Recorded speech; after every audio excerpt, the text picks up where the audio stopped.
Thursday Thunder. Thursday the 14th of March. Adrian. Yeah. We survived the big Facebook and Instagram crash. I know. Of 14th of February 2019. March. Adrian. Yeah. We survived the big Facebook crash of 14th of March. Wow.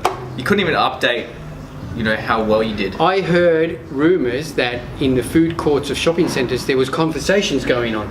Shit. Parents found out more about their children. It was funny, I woke up this morning and I always listen to the morning news when I'm lying in bed before I get up, and the first headline story was Facebook and Instagram is down. Yeah, well, didn't Instagram and that go down like last year at some time, or Facebook went down for like maybe like a day, and yeah, there was some sort of crash. Yeah. The thing is now, because Facebook owns Instagram, so Instagram gets fucked up as well straight away. The thing about this is completely nothing to do with fitness or the gym or anything, but Facebook, Instagram, and Snapchat are all owned by Facebook. Or even Snapchat. Yep. And now, if you look at all of them, they've all implemented the same like software. They use the same sort of algorithm. That. So they're pretty much making all of them obsolete because they're trying to corner Mark with the exact same technology. Yeah. So I don't know. That's just that is what it is. So Snapchat might have gone down. Yeah, there's a couple of people on my news feed that are big conspiracy theorists, and they then started saying that this is the end sort of thing that's happening and all this. And did you know that since you started way off topic, did you know that Venezuela has been in a blackout for the last 5 days? No. Yeah, apparently 90% of the country has been on blackout, and it's reached crisis point because all frozen food in the country has stalled out. So if you think about that, even farming practices have been like ruined because there's no power. Some things need power and all this. So power has only just, because I first thought when this guy put up that thing about it, this is going to spread to the rest of the globe, you know. I'd never heard of it, so I did a Google search, and yes, it is. Yeah, it happened last Thursday apparently, and as of Tuesday this week, power started being restored, but it's still not 100% restored. Wow, okay. And they are saying that it could be that it was like a hack. All right. Yeah. But I don't know. It does sort of defeats like why. Well, Venezuela is an oil-rich country. It is, yeah. Yeah. So there you go. There's another conspiracy theory. On topic about Venezuela, you know, there's a part of Venezuela that has 30 lightning strikes per minute, and that happens year round. Has what? 30 lightning strikes per minute, and it happens year round. All right. It's off the coast of Venezuela. There you go. We're now on about Venezuela on this video. Yeah. Anyway, we that's our first video for 2 weeks. Why didn't we film last week? Is that when you were crook? Yeah. No. Was it Thursday last week you were crook? Or Tuesday? No. Thursday. Were you at the shop? Because Jason competed. I was at the shop on Friday. I don't remember. I may have been at the shop because Jason is competing. Yes. So Jason we can segue straight in. We can. That was good. So Jason from our Salisbury manager. Yeah, I think that's right. Yeah, I think I was working because he was getting ready to compete. So he competed last week in the Arnold qualifier, IFBB Pro League Arnold qualifier, and he won his division, the under 85s, lost the overall to a big dude from New South Wales, Chase Tattersall. He was at least like 6'5", and he's a big dude. He's a huge unit. So Jason is currently, as we speak, in Melbourne, getting ready for the Arnold qualifier, or the Arnold show, amateur show. Now, he competed here at 81.5 kilos. Yep. And he's sucking down to the under 80s. Yeah, and we got told he was, 79.6 this morning he was 79.6. Look, he'll make it. He wouldn't have drunk or eaten anything today. just to make sure that he'll be under. So, which is exciting because in the under 80s, he'll be one of the biggest guys there. Yeah. Whereas if he had to stay in the under 90s, he'd be one of the smallest guys there, and a real massive disadvantage. Now, I listened to podcast with Scott Goebel yesterday, and they had Jason as the favourite to win the under 80s. Damn. Pressure. Just based on condition, and we all know what condition Jason gets. And if he dropped another 1.5 kilos from last Saturday, he will be absolutely skinless. Yeah. So, good luck to Jason. That is on Saturday, and I think you'll be able to see a live stream if you go to the Arnold Australia Facebook page. Cool. I mean, website. There should be links to live broadcast. Yeah. They did that last year, so that'll be exciting to see. A few other people from here are going. Sam Musserud won the classic physique, so he'll be competing. Emma Bowman is going over. So I think there's a few South Aussies. Yeah, a few South Aussies going over there to try getting. So good luck to everyone competing this weekend. Should be really exciting. So speaking of the Arnold, we'll just quickly focus on. We did our Arnold predictions. Yeah. On the last video, and I think we were all over the place. Yeah, we were. I'm not going to do any more predictions. No, it's too up in the air at all times now. Like you got people that. Well, let's just go. I mean, look, we had the top 5, but I think we were all over the place. Yeah. We had Josh either winning or second. Yeah, and he played what? Yeah, and unfortunately, Aussie Josh came in 8th place. Yeah, and he just wasn't sharp enough. He was easily the biggest guy there. He was the biggest guy there. He was the biggest guy there. He put up a video yesterday where he's dropped about 7 kilos. So hopefully that is the last bits of water and fat he had on him, and he will do well this weekend. I still don't think he'll win based on what William Bonac looked like. Yeah, he looked. Yeah. So the Arnold USA, Brandon Curry won it.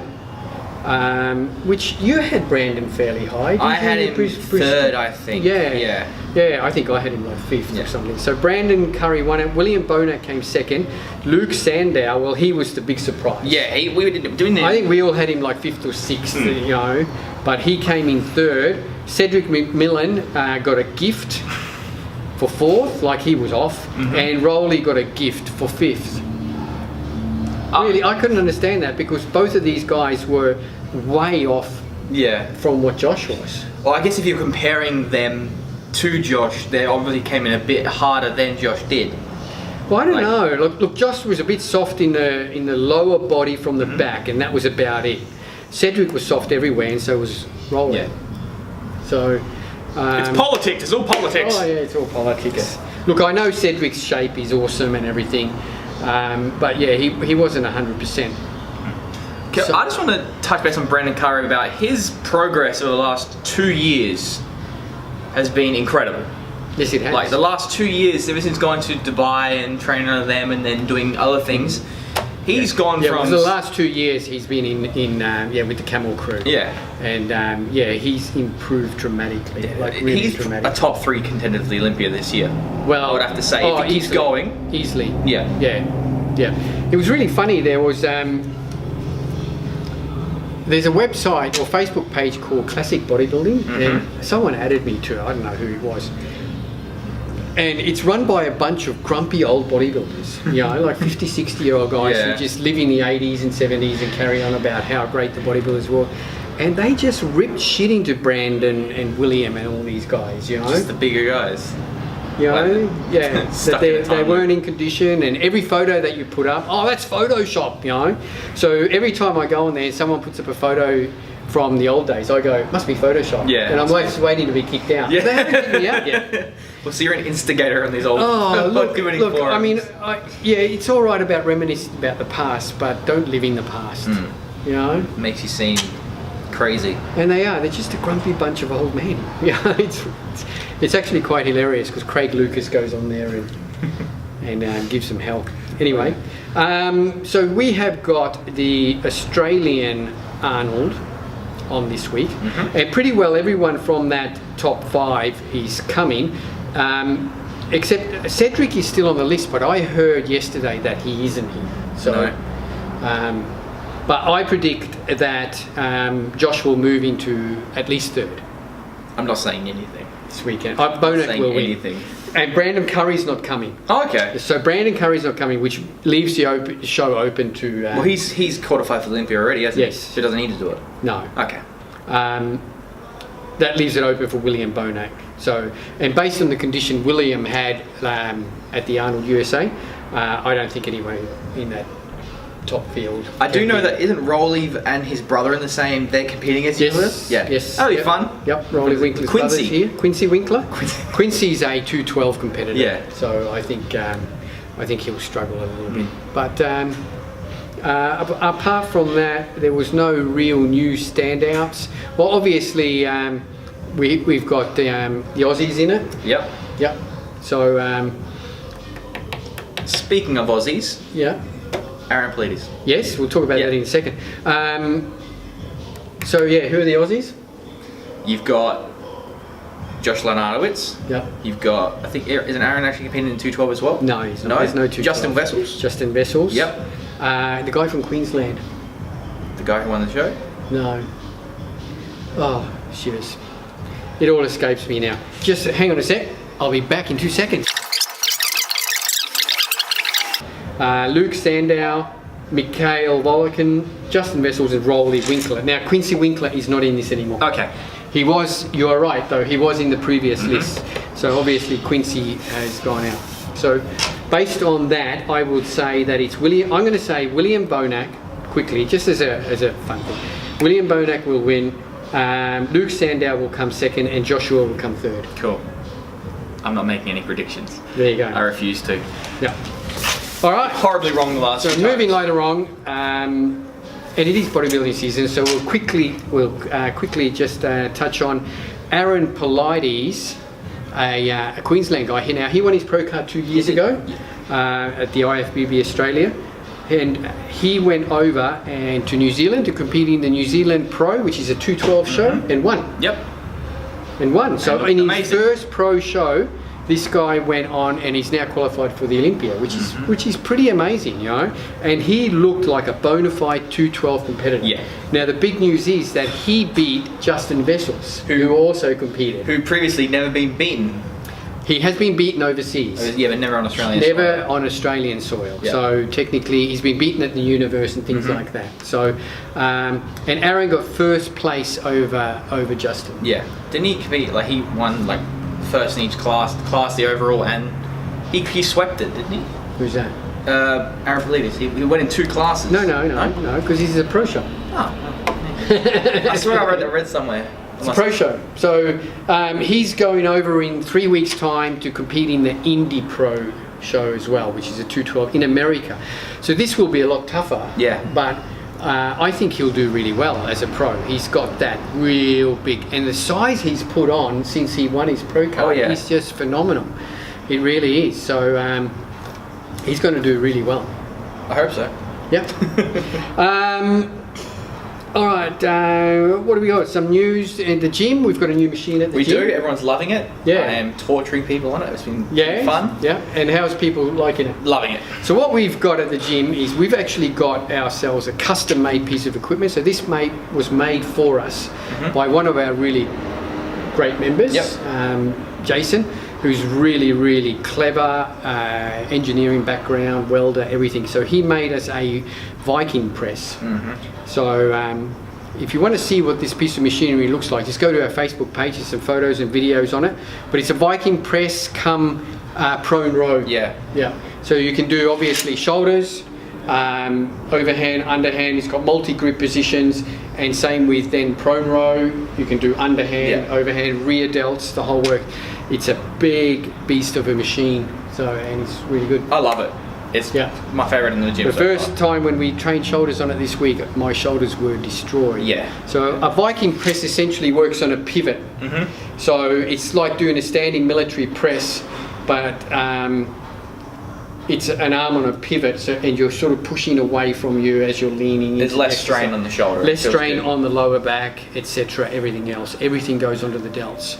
So if you're ever in the area, come and check it out. Yeah, definitely. I'll touch on this. We spoke about this the other day. Yeah, we did. Yeah. Let's go more into not into detail, but we'll this go could be more into my rant. Can you make like a new graphic? Yeah. Kim's rant. Kim's rant. Put like in like the. Because I see this all the time, especially on Instagram. Yeah, you have to. And this is Kim's rant, and it's called "Girls Building Stupid Looking Butts." Now we have the music. Yeah. And we spoke about this the other day. We did. Yeah, how we did. girls today are obsessed with building a big ass. And it was only a few years ago where girls were obsessed about not having a big ass. But the thing is, some girls are building butts that are just really stupid looking, like ridiculous. Yeah, we did see you did show me one of the pictures from a class, a booty class. It that had a just picture. it looked ridiculous. We would have sent it to Ari, maybe. Yeah, and we showed that photo to the girls, and they all thought it looked stupid as well. But the thing is, I've got a theory on why this is happening. And one is there's all this focus on glute training, and there's all these machines that are coming out devoted to glute training. And girls are just focusing on these glute muscles. There's booty classes and like I said, all these booty builder machines and everything. And it's causing to build a stupid, ridiculous looking ass. Yeah. Whereas I always tell girls that you want a really nice butt, toned butt, well then squat, deadlift, lunge. Because you're working your whole posterior, you're working your hamstrings, even your calves and everything, which is making everything grow in a nice proportion. Flowy way. Yeah, exactly right. Flow doesn't look like you've hit. No, exactly right. And I think it just looks crazy. It's a bit insane. Yeah. You know? 25-inch waist, 75-inch. Yeah. Yes. Now, if you're competing, that's going to throw all your proportions way out, and you're going to get marked down because it's all about perfect balance and everything else. So just think about that in future. Work your whole rear posterior chain, and you'll have a more balanced physique. Yeah. And I'll quickly touch on glutes with guys with competition season. Nice. Guys have big asses now. Well, no, but the guys seem to be now concerned with that. If you don't have striations, you're not in shape on your glutes, and that's not right either. No. Some guys will get good striations on their glutes, some won't. The thing is, they seem to think that the judges, if you turn around and you've got no glute striations, that's it, you're not going to win, and that's not the case. Far from it. Yep. And I was speaking to a competitor who's coming up in some future shows, and he's going, I just got to work on getting my glutes in now. And the thing was, he was already looking a bit stringy and drawn out and flat. Yep. Yeah, and that'll just make you look worse. So I think it's just a matter of just getting into good condition. And if your glutes are striated, they're striated. If they're not, it doesn't matter. Using the stairs doesn't make you glute striated. Just saying that now. No, it's not. It annoys me. No. It's something that irks me a little bit. It's just low body fat levels. And like I said, some guys will just expose their glute striations, It's hormonal. It is strictly hormonal when it comes to glute fat. So that's my rant this week on butts. Next week, shoulders. On what? Shoulders. I don't know. Just pick a body part. Yeah. Well, I think that's it. Yeah. Got everything covered. It is competition season. It is Arnold Classic, so we did focus on that. So good luck to everyone competing this weekend. And it'll be interesting, just the outcome. It will. How everyone goes. Yeah. I predict that the pro card winner this weekend in the men's bodybuilding will be Jake Nikolopoulos. Oh, is he competing too? Of course he is. No. I don't know. So that's based on no freak from overseas comes along. Yep. So out of all the Aussies, I would say that Jake is going to win and win his pro card. Good. That's it. We'll leave it on that. Thanks, guys, for tuning in. We should get back into a little bit more regular. Yeah. It's been a little bit all over the year this year with you going on holidays, Jason competing and everything else. So Jason's, just speaking of Jason again, his last competition then will be here in 3 weeks' time at the Adelaide Fitness Expo. We'll talk about that later. So he is quitting competing after this. That's it. Thanks, guys. Don't forget to, if you've got any questions, hit us up on our social media platforms. We'll try and ask them. And don't forget, at our website, australiamuscle.com.au. Everything, doesn't matter, no minimums, comes with Free Australia-wide shipping. free Australia-wide shipping. So check it out. Thanks, guys, and we'll catch you guys next week. See ya. Bye-bye.